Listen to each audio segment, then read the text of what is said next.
दोस्तों आज की इस वीडियो में हम देखेंगे क्रिप्टो करेंसी क्या है और इसके बारे में बहुत सारी इंटरेस्टिंग बातें जानेंगे। तो चलिए शुरू करते हैं।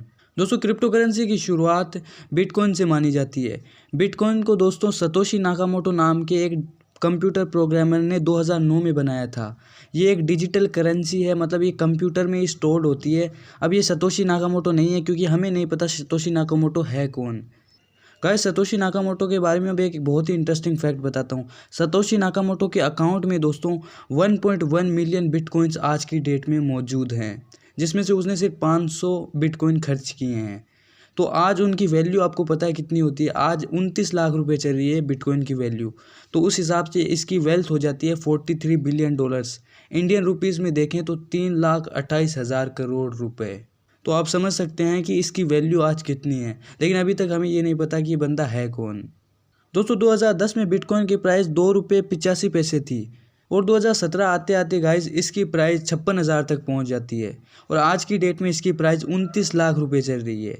सो आप समझ सकते हैं कि ये कहां से कहां पहुंच गई। अगर आप 2010 में इसमें 100 रुपये इन्वेस्ट करते ना तो आपको 35 बिटकॉइन मिलती है और आज की डेट में उसकी कीमत हो जाती 10 करोड़ रुपए। 35 बिटकॉइन की आज कीमत है 10 करोड़ रुपए। 2010 में अगर आप इन्वेस्ट करते तो गाइज आप एक करोड़पति बन जाते, वो भी बैठे बैठे बिना काम किए, सिर्फ 100 रुपये से। समझिए 100 रुपये 10 करोड़ रुपए बन चुके हैं। सो गाइज आपने बहुत सारे लोगों को देखा होगा कि लाइक प्राइस ऊपर जा रही है, नीचे जा रही है। ये बिटकॉइन की प्राइस ऊपर नीचे क्यों होती है? ये प्राइस काम कैसे करती है? कई लोगों को ये पता नहीं होता गाइज। तो मैं आपको इसे डिटेल में समझाता हूँ। गाइज ये जो प्राइस है ये डिमांड और सप्लाई पे काम करती है।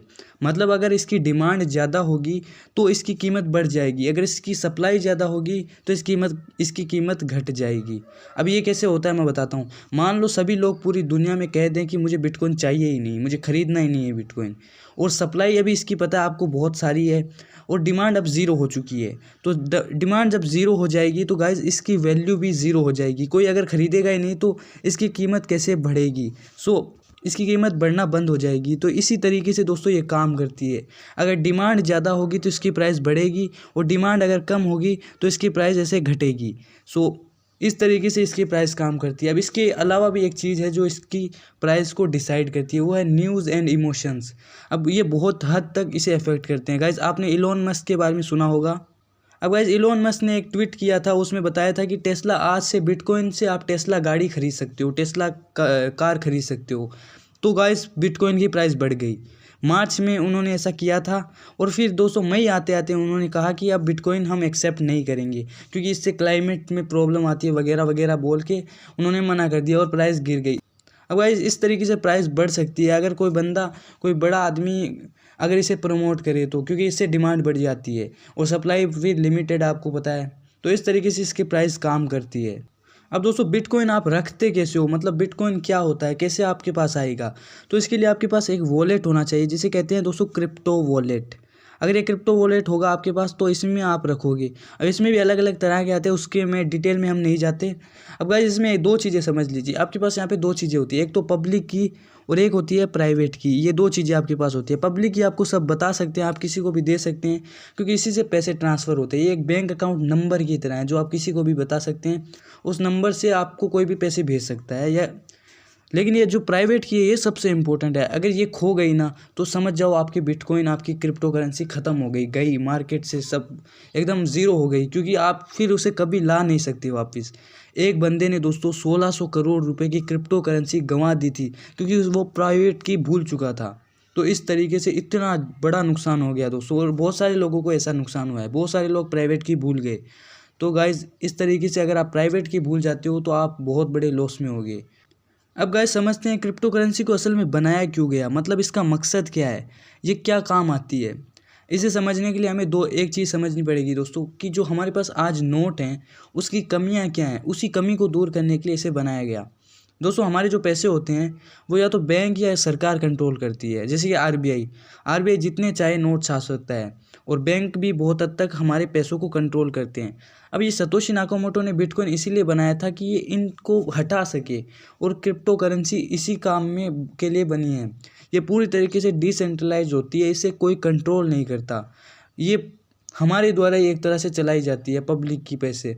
इसमें कोई भी इसे मन चाहे रूप में बढ़ा नहीं सकता इसे बहुत ज़्यादा नहीं बनाया जा सकता। इसकी लिमिट है एकदम सेट हुई है लिमिट 21 मिलियन बिटकॉइन की, उससे ज़्यादा बन नहीं सकते। अब पैसे में दिक्कत ये है कि मान लो आपने बैंक में पैसे रख दिए तो आपका बैंक जो है अकाउंट फ्रीज कर सकता है। आपका अकाउंट फ्रीज हो जाएगा, आप पैसे नहीं निकाल पाओगे। आपका क्रेडिट कार्ड, आपका डेबिट कार्ड, इनको दोस्तों अकाउंट को ब्लॉक कर सकता है, मतलब इनको फ्रीज कर सकता है इन सबको। तो फिर आप अपने पैसे एक्सेस नहीं कर सकते। आपके पैसों को बैंक लोन पे भी देता है वगैरह वगैरह, तो बहुत सारी चीज़ें हैं। तो पैसे का ये जो नुकसान है, ये जो डिसएडवांटेज है, इसी को ठीक करने के लिए क्रिप्टो को बनाया गया था। अब गाइस समझते हैं ओल्ड कॉइन्स को। गाइस जब बिटकॉइन की कीमतें बढ़ने लगी और इसकी डिमांड बढ़ी तो कई लोग ऐसे थे जिन्होंने इससे इंस्पिरेशन ली। उन्होंने सोचा कि हम अपनी क्रिप्टो करेंसी बनाते हैं। तो कई लोगों ने अपनी क्रिप्टो करेंसी बनाई, जैसे कि इथीरियम, लाइट कॉइन वगैरह, आप बहुत सारे सुनोगे। तो ये सारे दोस्तों ओल्ड कॉइन्स है। बिटकॉइन के अलावा जितनी भी क्रिप्टो करेंसी मार्केट में अवेलेबल है वो सब ओल्ड कॉइन्स होते हैं गाइस। सो ये है ओल्ड कॉइन्स। अब जो ये ओल्ड कॉइन्स होते हैं दोस्तों, इन्होंने बिटकॉइन की कई दिक्कतों को भी दूर किया है और उस हिसाब से अपनी अपनी क्रिप्टो करेंसी इन लोगों ने बनाई है। अब दोस्तों क्रिप्टो करेंसी में भी दो टाइप की चीज़ें होती है, एक तो होता है कॉइन, एक होता है टोकन। मार्केट में अभी टोकन बहुत ही ज़्यादा हैं, कॉइन कम है। इसका कारण क्या है? क्योंकि दोस्तों टोकन्स को बनाना आसान होता है, कॉइन्स को बनाना थोड़ा मुश्किल होता है। क्योंकि कॉइन्स में अब टोकन और कॉइन्स में क्या डिफरेंस है, इस पर मैंने एक वीडियो पहले से बनाया, लेकिन मैं यहाँ पे थोड़ा सा समझा देता हूँ। कॉइन दोस्तों उसकी खुद की ब्लॉकचेन होती है और टोकन्स की खुद की ब्लॉकचेन नहीं होती है। अब ब्लॉकचेन को हम थोड़ी देर में समझेंगे। सो यही इनमें डिफरेंस होता है। टोकन को बनाने में दोस्तों बहुत ही कम टाइम लगता है, कुछ ही मिनटों के अंदर कोई बंदा टोकन बना सकता है। सो इसीलिए यहाँ पे स्कैम होने के भी चांसेस रहते हैं। सो गाइज अब समझते हैं ब्लॉकचेन को। दोस्तों जो क्रिप्टो करेंसी है वो पूरी तरीके से ब्लॉकचेन पे काम करती है। अब गाइज ब्लॉक्स में क्या होता है, एक तरह से इसमें ही सब कुछ लिखा जाता है कि हमने किसको बिटकॉइन बेची, किसको क्या, इस तरीके से। जैसे कि मान लो गाइज बिटकॉइन आज 0 है तो मैंने 5 बिटकॉइन बनाए और मैंने उसे किसी को बेच दिया 5 रुपये में। अभी ऐसे इमेजिन करते हैं, एग्जाम्पल से समझते हैं। सो गाइज अब दोस्तों मेरे पास जैसे 5 बिटकॉइन है तो ब्लॉकचेन में लिखा जाएगा कि मेरे पास 5 बिटकॉइन है। अब मैंने किसी को दे दिया है वो बिटकॉइन, तो मेरे अकाउंट से वो 5 हट जाएंगे, लिख दिया जाएगा कि इसने इसको दे दिया है। सो अभी वो 5 बिटकॉइन उसके पास चले गए, तो अब मेरे पास कुछ भी नहीं बचा। इसी तरह ब्लॉकचेन में ये सब कुछ लिखा जाता है। अब यही दोस्तों एक तरह से क्रिप्टो है, आप समझ लीजिए। इसी टेक्नोलॉजी पे ये सब काम करता है। अगर गाइस मेरे अकाउंट में क्रिप्टो नहीं है, ये ब्लॉकचेन में ही लिखा जाएगा। अब ब्लॉकचेन में कई सारे ब्लॉक्स होते हैं। अब ये ब्लॉक में ट्रांजैक्शन लिखे जाते हैं सारे, और फिर नया जो ब्लॉक बनता है उसमें पिछले ब्लॉक की भी इंफॉर्मेशन होती है। इस तरह एक चेन बनी हुई है। अब गाइज यहाँ पे ब्लॉकचेन को चीट करना बहुत ही मुश्किल है, क्योंकि यहाँ पे करोड़ों कंप्यूटर्स इन्वॉल्व होते हैं और उन सब में ये सब लिखा हुआ होता है। तो आपको अगर उसे हैक करना है ब्लॉकचेन को, तो सारे कंप्यूटर्स को हैक करना पड़ेगा। उसके बाद आप जितने चाहे बिटकॉइंस बना सकते हो, जितने चाहे क्रिप्टो करेंसी बना सकते हो, लेकिन ये करना लगभग इम्पॉसिबल है। अब दोस्तों क्रिमिनल्स और बिटकॉइंस को समझते हैं। दोस्तों आपने कई बार ऐसा सुना होगा शायद से कि जब भी कोई हैकर किसी कंप्यूटर को हैक करता है या कोई भी गलत काम होता है ऑनलाइन, तो ज़्यादातर लोग जो है फिरौती के रूप में बिटकॉइंस को मांगते हैं। इसका रीज़न है कि बिटकॉइन को दोस्तों ट्रैक करना मुश्किल होता है, इसीलिए वो लोग बिटकॉइन मांगते हैं। क्योंकि बिटकॉइन में उनको अपनी आइडेंटिटी नहीं बतानी पड़ती और उन्हें बिटकॉइन के बदले पैसे में वो इजीली कन्वर्ट कर सकते हैं बिटकॉइन को। सो वो बिटकॉइन मांगते हैं। अब गाइस इनमें ज़्यादातर हैकर्स ये जो भी होते हैं, ये बिटकॉइन को बाद में किसी और क्रिप्टो करेंसी में चेंज करते हैं। इसका रीज़न है कि बिटकॉइन को दोस्तों सरकार अगर चाहे तो ट्रैक कर सकती है और पता कर सकती है कि मतलब ये बंदा इसके पीछे कौन है। किसी ना किसी तरीके से ऐसा पता किया जा सकता है। सो गाइज इसीलिए वो लोग, एक जैसी करेंसी है मोनेरो, इसे ट्रैक करना बहुत ही मुश्किल है। सो वो ऐसी करेंसी में बदल के फिर कैश में कन्वर्ट कर लेते हैं। सो इस तरीके से क्रिमिनल्स इसका यूज़ करते हैं। इसका एक मिसयूज़ हो रहा है एक तरीके से। अब गाइस लास्ट सवाल, क्या बिटकॉइन कोई स्कैम तो नहीं है? मतलब क्या ये क्रिप्टो करेंसी असली चीज़ है? बिटकॉइन, क्रिप्टो, ये सब कुछ क्या असली है? क्या ये कोई स्कैम तो नहीं? क्योंकि आप सोचो, ये कोई असली पैसे थोड़ी हैं। ये कंप्यूटर में तो कोड ही तो है एक तरीके से। ये कोई असली पैसे तो है नहीं। ये एक तरह से भरोसे पे ही चल रहा है सब कुछ। तो क्या हमें इसे ख़रीदना चाहिए? तो मैं इसका जवाब ये देना चाहता हूँ दोस्तों कि मान लो आपके पास एक 2000 का नोट है, तो इसकी वैल्यू क्या है? मतलब क्या है आपके पास? वो एक कागज़ का नोट आप खा नहीं सकते। आप उसे खाना खरीदते हो, कुछ भी खरीदते हो, तो कैसे खरीदते हो?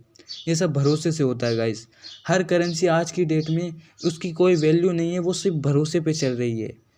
हमारी गवर्नमेंट के पास 2000 के नोट के बदले कोई सोना नहीं रखा हुआ है। पहले ऐसा होता था, लेकिन अब ऐसा नहीं है। अब करेंसी सिर्फ इसीलिए चलती है कि गवर्नमेंट ने हमें भरोसा दिलाया इस पे। सो इसी भरोसे पे दोस्तों क्रिप्टो करेंसी काम करती है। तो गाइज आज के लिए इतना ही, मिलते हैं नेक्स्ट वीडियो में। ये था आज का वीडियो। उम्मीद करता हूँ वीडियो पसंद आया होगा, तो इस वीडियो को लाइक करना और चैनल को सब्सक्राइब करके बेल आइकन को ज़रूर दबा देना। Thanks for watching.